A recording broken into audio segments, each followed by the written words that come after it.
So, hello everyone, welcome to the Pahadi Talim Foundation, a dedicated YouTube channel for civil service aspirant. So, आज का जो हमारा video lecture है वो modern Indian history के ऊपर रहने वाला है और ये जो वीडियो लेक्चर रहेगा ये वीडियो लेक्चर 7 रहेगा हमारा मॉडर्न इंडियन हिस्ट्री के ऊपर।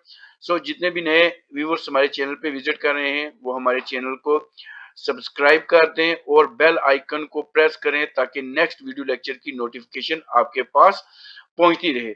सो विदाउट वेस्टिंग टाइम हम अपना पहला क्वेश्चन आपके साथ डिस्कस करते हैं। So question number first and 61th of this series आपकी स्क्रीन पे रहेगा। Who was the founder of the Indian Reform Association in the year 1870? मतलब इंडियन रिफॉर्म एसोसिएशन के फाउंडर कौन थे। और इस क्वेश्चन में दो क्वेश्चन है।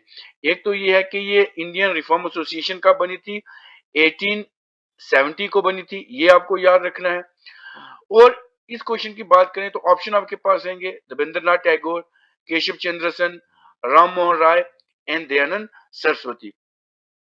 सो अगर हम इस क्वेश्चन की बात करें, इस क्वेश्चन का आंसर रहेगा option B, that is Keshav Chandra Sen. Keshav Chandra Sen जो है वो रहेगा इसका answer, that is option B. So the Indian reform association was formed on 29th of October 1817 with Keshav Chandra Sen as president. तो जो केशव चंद्र सेन थे वो इसके क्या थे, प्रेसिडेंट भी थे। So it represent a secular side of Brahmo Samaj. एक सेक्युलर साइड थी, क्या कहते हैं, सेक्युलर साइड थी ब्रह्मो समाज की। अब सेक्युलर क्या होता है, मतलब लामज भी, मतलब जो on the basis of religion कोई चीज जो है वो ना बताई जाए, मतलब ठीक है जी। सो और इसमें both and include many who did not belongs to the Brahmo Samaj. So the objective, इसका जो ऑब्जेक्टिव था, अगर हम बात करें इसका ऑब्जेक्टिव, इसका जो एम था इंडियन रिफॉर्म एसोसिएशन का, वो क्या था। So the objective was to put into the practice of some of the ideas which Sen was exposed during visit to the Great Britain, जो ग्रेट ब्रिटेन में उन्होंने विजिट किया था उसके बारे में। ठीक है जी, अब चलते हैं हम अपने नेक्स्ट क्वेश्चन की तरफ। Question number second, question number second आपकी स्क्रीन पे रहेगा। During the period of which governor general और we can say that viceroy was the Indian civil services introduce. जो इंडियन सिविल सर्विसेज है, याद रखें, इंडियन सिविल सर्विसेज जो थी वो किस गवर्नर जनरल की बात करें या विसरॉय की बात करें जिनके टर्म में वो आई थी। क्या लॉर्ड डलहौजी के टाइम पे आई थी, lord Curzon, lord William Bentinck and option D lord Cornwallis. So अगर हम इस क्वेश्चन की बात करें, क्वेश्चन नंबर 62 की, सो इस क्वेश्चन का आंसर रहेगा आपका option D, that is Lord Cornwallis. So Lord Cornwallis थे जिनके टाइम पे, so during Lord Cornwallis period Indian civil services, जिसको आईसीएस कहते थे, वो इंट्रोड्यूस की गई थी for the past 19th century, officially known as the imperial civil services भी इसको कहा जाता था। सो इस क्वेश्चन की बात करें तो इस क्वेश्चन का आंसर रहेगा option D, that is Lord Cornwallis. ठीक है, इंपॉर्टेंट क्वेश्चन। अब question number 63 and 3 of this session पे चलते हैं। Who was the president of Indian National Congress? Indian National Congress का प्रेसिडेंट कौन था eight the time of Indian independence? जब इंडिया आजाद हुआ था उस टाइम पे जो इंडियन नेशनल कांग्रेस के प्रेसिडेंट कौन थे? सो ऑप्शन आपके पास रहेंगे सॉरी, ऑप्शन आपके पास रहेंगे, ऑप्शन ए रहेगा मौलाना अब्दुल कलाम आजाद, ऑप्शन बी रहेगा जेपी कृपलानी, ऑप्शन सी रहेगा Jawaharlal Nehru and option D रहेगा doctor Rajendra Prasad. So who was the president of Indian National Congress at the time of independence? तो इंडिपेंडेंस के टाइम पे जो इंडियन नेशनल कांग्रेस के प्रेसिडेंट थे वो कौन थे? That is option B, JP J B Kripalani. तो इस क्वेश्चन का आंसर रहेगा ऑप्शन बी, इस क्वेश्चन का आंसर रहेगा ये रहते। So JP Kripalani was the president of Indian National Congress at the time of Indian independence. चलते हैं हम अपने नेक्स्ट क्वेश्चन की तरफ। नेक्स्ट क्वेश्चन आपकी स्क्रीन पे रहेंगे, इसको पूरा स्क्रॉल कर लेता हूं यहाँ पे। सो क्वेश्चन नंबर 4 रहेगा आपकी स्क्रीन के ऊपर, ठीक है जी। बहुत इंपॉर्टेंट क्वेश्चन है ये मॉडर्न हिस्ट्री के ऊपर से ये क्वेश्चन आता है। सो क्वेश्चन नंबर 4 रहेगा इस सेशन का, who gave the title the nightingale of India to Sarojini Naidu. तो मतलब ये जो टाइटल था, अब ये तो हमको पता है कि सरोजिनी नायडू जी को ही नाइटिंगेल ऑफ इंडिया कहा जाता था, लेकिन ये टाइटल इनको किसने दिया था? सो ऑप्शन आपके पास रहेंगे, option A Jawaharlal Nehru, option B Bhagat Singh, option B Bhagat Singh, option C doctor Rajendra Prasad and option D Mahatma Gandhi. So अगर हम इस क्वेश्चन की बात करें, इस क्वेश्चन का आंसर रहेगा option D, that is Mahatma Gandhi ji ने सरोजिनी नायडू जी को टाइटल दिया था नाइटिंगेल ऑफ इंडिया। इनको कोकिला ऑफ इंडिया भी कहा जाता था।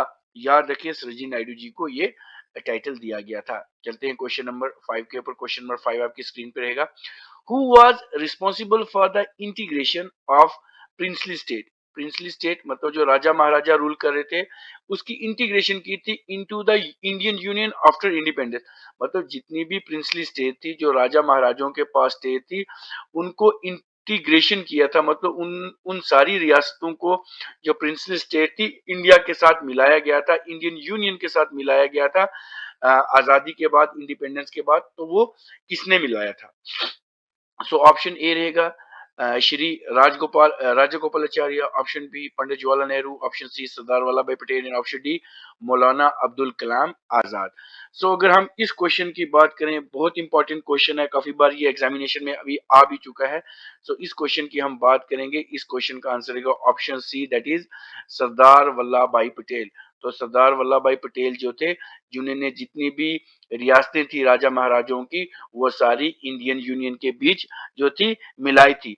तो एक और पॉइंट भी आता है कि सरदार वल्लभ भाई पटेल को आयरन मैन ऑफ इंडिया भी कहा जाता है। ये क्वेश्चन भी आपको देखने को मिल सकता है, who is the iron man of India.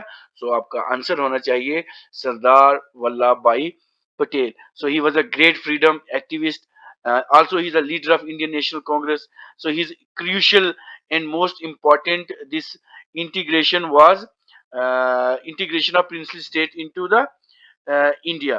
ठीक है जी। तो ये सारे क्वेश्चन आपको एग्जामिनेशन में देखने को मिल सकते हैं। सो जितने भी नए व्यूअर्स हमारे चैनल पे विजिट करें, वो हमारे चैनल को, हमारे इस वीडियो लेक्चर को लाइक भी कर दें, अपने फ्रेंड्स के साथ इस चैनल को शेयर भी कर दें और हमारे चैनल को सब्सक्राइब भी कर दें। अब चलते हैं हम अपने नेक्स्ट क्वेश्चन की तरफ। क्वेश्चन नंबर 6 आपकी स्क्रीन पे रहेगा, ठीक है जी। सो क्वेश्चन नंबर 6 आपकी स्क्रीन पे रहेगा इस सेशन का, द फेमस वर्क। एक बहुत इंपॉर्टेंट फेमस वर्क है, ये पहले वीडियो लेक्चर में भी मैंने बताया था, आनंद मैथ। सो आनंद मैथ एक बहुत इंपॉर्टेंट फेमस वर्क है, एक बहुत इंपॉर्टेंट है। वाज रिटन बाय, ये किसके द्वारा रिटन किया गया है? अरविंद घोष ने लिखा है, बंकिम चंद्र चटर्जी, रविंद्रनाथ टैगोर या आरती चौधरी। ये क्वेश्चन मैंने इससे पहले वीडियो लेक्चर था उसमें भी बताया था कि एक टर्म थी वंदे वंदे मातरम। याद रखें, वंदे मातरम जो था वो पहली बार इस आनंद मैथ में लिखा गया था। तो किनके द्वारा ये लिखा गया था? बहुत ज्यादा इंपॉर्टेंट क्वेश्चन ये भी है। तो इस क्वेश्चन की हम बात करेंगे तो ऑप्शन रहेगा B, that is Bankim Chandra Chatterjee ने इसको क्या नाम है, अपनी बुक, फेमस बुक आनंद मैथ में लिखा था। याद रखें। सो ये जो आनंद मैथ था, ये क्या था? ये क्या था? बंगाली एक बंगाली नॉवल है। ठीक है, ये भी क्वेश्चन पूछते हैं कि जी, कभी कभी पूछेंगे एग्जामिनेशन में, जी आनंद मैथ क्या है? So is a Bengali novel that is written by of course this Bankim Chandra Chatterjee ने लिखा हुआ है ये। ओके, तो साथ अगर बात करें, ये पब्लिश कब हुआ है? 1882 में ये पब्लिश हुआ है, ये भी आपको पता होना चाहिए। उसके बाद अगर बात करें, set in the background of the Sannyasi rebellion in the late 18th century. तो चलते हैं हम अब नेक्स्ट क्वेश्चन की तरफ। नेक्स्ट क्वेश्चन 7 रहेगा इस सेशन का, हु इंट्रोड्यूस द टर्म। एक इंट्रोड्यूस टर्म की गई है जिसको हम कहते थे Hindu rate of growth. Hindu rate of growth जो थी, ये एक टर्म थी, ये किसने दी थी? सो ऑप्शन ए रहेगा Amartya Sen, option B Rajkrishna, option C V K R V Rao and option D Kaushik Basu. बहुत इंपॉर्टेंट क्वेश्चन है ये। आपको मैक्सिमम ये वाला क्वेश्चन आपको इकोनॉमिक्स में, इकोनॉमी में देखने को मिलता है ये वाला क्वेश्चन, ठीक है नहीं।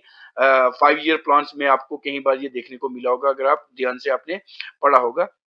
सो हिंदू रेट जो था, हिंदू रेट ऑफ ग्रोथ, ये टर्म किसने दी थी? सो ये दी थी option B, that is Krishna Raj ने ये टर्म दी थी। सो ऑप्शन बी इस क्वेश्चन का आंसर रहेगा। सो द अब इसमें क्या था? The Hindu phase rate of growth was christened by the anti establish economist, जिनका नाम क्या था? राजकृष्ण था। याद रखना सब बच्चों ने, ठीक है। तो ये बहुत इंपॉर्टेंट क्वेश्चन है, आपको एग्जामिनेशन में देखने को मिल सकता है। अब चलते हैं क्वेश्चन नंबर 8 के ऊपर। क्वेश्चन नंबर 8 आपकी स्क्रीन पे रहेगा। विच of the following is was not actively engaged in social and religious reform in India? मतलब कौन इनमें से थे जो एक्टिवली, मतलब कंटिन्यूसली या एक्टिवली इन्होंने क्या किया था? पार्टिसिपेट नहीं किया था। कहां पे? Indian socio and religious reform में। सोशो रिलीजियस रिफॉर्म सारी मैंने करा दी है, आप इसमें से देखना कौन से नहीं थे। राजा राम मोहन राय, पंडित ईश्वर चंद्र विद्यासागर, ज्योतिबाई फुले एंड बतिंदु हरिश्चंद्र। तो आपने देखा होगा राजा राम मोहन राय का नाम भी सुना है, ईश्वर चंद्र विद्यासागर का भी सुना है, तो ईश्वर और उसके बाद ज्योतिबाई फुले का सुना है, लेकिन इनका नाम नहीं सुना। तो ऑप्शन में पूछा है जो नेगेटिवली नहीं थे, तो इस क्वेश्चन का आंसर रहेगा बर्तेंडु हरीश चंद्रा जो थे वो एक्टिवली पार्टिसिपेट नहीं कर रहे थे। सो इनको क्या कहा जाता था? एक ये भी क्वेश्चन पूछते थे। Batindra Harshchandra is known as the father of, इनको क्या कहते थे? Father of modern, father of modern this Hindi literature. याद रखिए ये क्वेश्चन आपको हिंदी लिटरेचर से, मतलब इनको फादर ऑफ हिंदी लिटरेचर कहा जाता था, ये क्वेश्चन आपको पूछा जाएगा। और साथ ही साथ इन्होंने हिंदी थिएटर में भी काम किया हुआ, और इनको एक ग्रेटेस्ट हिंदी राइटर भी कहते हैं हम मॉडर्न इंडिया के। सॉरी। अब क्वेश्चन नंबर 69 पे चलते हैं। सो क्वेश्चन नंबर 69 रहेगा, the first European to came to India world, पहले जो यूरोपियन थे इंडिया में जो आए थे वो कौन थे? ब्रिटिश थे, डच थे, फ्रेंच थे या पुर्तगीज थे? अब ये फर्स्ट जो कौन थे, अपन क्या बोलते हैं इसको, फोर्थ यूरोपियन, तो कौन आए थे? सबसे पहले अगर बात करें हम, option D, that is Portuguese आए थे। याद रखना आपने, ऑप्शन डी पुर्तगीज आए थे। सो द अराइवल ऑफ, सबसे पहले वेस्को डी गामा, ये याद रखना है। वेस्को डी गामा जो थे ये एक नोबल मैन थे, from the house hold of this king of Portugal के थे। तो ये कॉलिकट एक जगह है, CALICUT, कॉलिकट में आए थे इन द सॉथर्न वेस्टर्न इंडिया।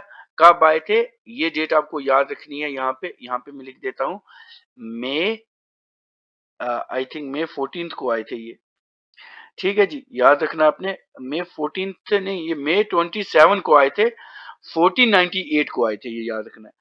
तो he is the first arrival of the European in India. So ये पुर्तगाल के थे और इंडिया में आए थे। अब question number 10th of this session रहेगा, British achieve political power in India after which of the following, मतलब जो ब्रिटिश थे, जितने भी अंग्रेज थे, उन्होंने इंडिया में पॉलिटिकल पावर किस बैटल के बाद ली है? ऑप्शन ए रहेगा battle of Plassey, option B battle of Panipat, option C battle of Buxar and option D battle of Wandiwash. आप क्या करेंगे, प्ले लिस्ट में एक पूरी बैटल्स जितनी भी है मॉडर्न इंडिया की, वो सारी की सारी वहां डिस्कस की है। अगर आपको बैटल्स के बारे में पढ़ना है, आप जाके वहां पे चेकआउट करके सारी की सारी बैटल्स पढ़ सकते हैं। पूरे का पूरा वीडियो लेक्चर था, ठीक है, उसमें पढ़ा हुआ है। सो अगर हम इस क्वेश्चन की बात करें, इस क्वेश्चन का आंसर रहेगा that is option A, that is battle of Plassey. Battle of Plassey के बाद क्या था? इंडियन जो ब्रिटिश पॉलिटिकल पावर थी वो इंडिया में बहुत ज्यादा मशहूर हुई थी। पॉलिटिकल पावर, तो British achieve political power in India by winning battle of Plassey, याद रखेंगे आप, ठीक है ना। अब एग्जामिनर कभी कभी पूछता है जी बैटल ऑफ प्लासी कब हुई थी, ठीक है। ये क्वेश्चन भी काफी बार पूछा जाता है बैटल ऑफ प्लासी के ऊपर। तो ये मतलब जितने भी क्वेश्चन हैं ये आपको पता होने चाहिए, क्योंकि एग्जामिनर का कोई पता नहीं है वो कहां से क्या क्वेश्चन पूछता है। सारे के सारी बैटल्स बैटल्स के ऊपर क्वेश्चन पूछे जाते हैं। तो अगर हम बैटल ऑफ प्लासी की बात करें तो ये यहाँ पे मैं लिख देता हूँ बैटल ऑफ प्लासी, यहाँ पे लिख देता हूँ ऊपर, ठीक है जी। ये अराउंड 23 जून 1957 को हुई थी। तो बैटल ऑफ प्लासी हमें पता होना चाहिए। तो बैटल ऑफ प्लासी किन किन के बीच हुई थी, एक अगर हम बात करें द फोर्सेस ऑफ ब्रिटिश, जितने भी ब्रिटिश थे, जितने भी अंग्रेज थे ईस्ट इंडिया कंपनी के, इनको लेड जो कर रहे थे वो रॉबर्ट क्लाइव कर रहे थे। रॉबर्ट क्लाइव ब्रिटिश को लेड कर रहे थे। और जो आर्मी थी सिराजुद्दौला और नवाब बंगाल, इनके बीच हुई थी। तो मतलब ब्रिटिश उसके बाद सिराजुद्दौला और नवाब बंगाल थे, इनकी इन्होंने ये लड़ाई लड़ी थी। सो द ब्रिटिश, जो ब्रिटिश थे उन्होंने ये जो बैटल ऑफ प्लासी थी ये जीत ली थी। क्योंकि नवाब का एक कमांडर था जिसका नाम क्या था, मीर जाफर। मीर जाफर। तो इन्होंने इनको धोखा दिया, जिसकी वजह से who had secretly allied with, मतलब ये जो मीर जाफर था ना, ये चुपचाप रॉबर्ट क्लाइव के साथ जुड़ा हुआ था, लेकिन ये इनके साथ भी था, किसके साथ, सिराजुद्दौला और नवाब बंगाल के साथ भी था। लेकिन इसने इन दोनों को धोखा दिया, जिसकी वजह से जो ईस्ट इंडिया कंपनी थी वो जीत गई और बैटल ऑफ प्लासी में सिराजुद्दौला और नवाब बंगाल की हार हुई। और ये ब्रिटिश ईस्ट इंडिया कंपनी जो थी वो पॉलिटिकल पावर में आ गई। और उसके बाद जितने भी अंग्रेज थे उनकी जो पावर थी वो इंडिया में बढ़ती गई, ठीक है जी। तो ये क्वेश्चन आपको पूछा जाता है बैटल ऑफ प्लासी के ऊपर। अब कभी कभी पूछा जाता है कि बैटल ऑफ पानीपत, अब ये भी लिखी हुई है नीचे, ये बैटल ऑफ पानीपत। तो बैटल ऑफ पानीपत की बात करें, 3 बैटल ऑफ पानीपत हुई हैं।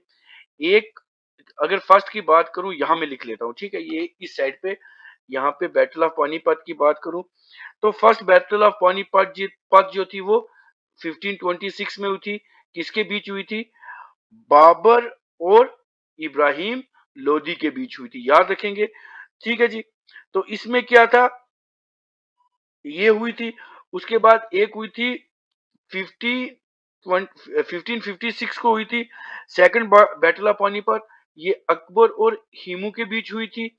उसके बाद एक बैटल हुई थी, थर्ड बैटल ऑफ पानीपत हुई थी 1761 को हुई थी। तो ये जो हुई थी ये मराठास और अहमद शाह अब्दाली के बीच हुई थी, मराठा और अहमद शाह अब्दाली के बीच हुई थी। तो अब आपने मुझे कमेंट बॉक्स में ये सब बतानी है कि इस बैटल में जीते कौन थे और हारे कौन थे। यहाँ पे अकबर जीता था या लोधी जीता था फर्स्ट में, सेकंड में अकबर जीता था या हिमू जीता था, यहाँ पे मराठा जीते थे या अहमद शाह अब्दाली जीते थे। ये आपने मुझे तीन की तीन, जो first battle of Panipat, second और थर्ड जो है, ये मुझे आपने इसका आंसर जो है वो कमेंट बॉक्स में बताना है। सो ये वीडियो लेक्चर आपको कैसा लगा आप हमें कमेंट करके बता सकते हैं। इस वीडियो को ज्यादा से ज्यादा लाइक करें, अपने फ्रेंड्स के साथ शेयर करें और हमारे चैनल को सब्सक्राइब कर दें। मिलते हैं कल एक नए लेक्चर के साथ। Till then take care, good bye.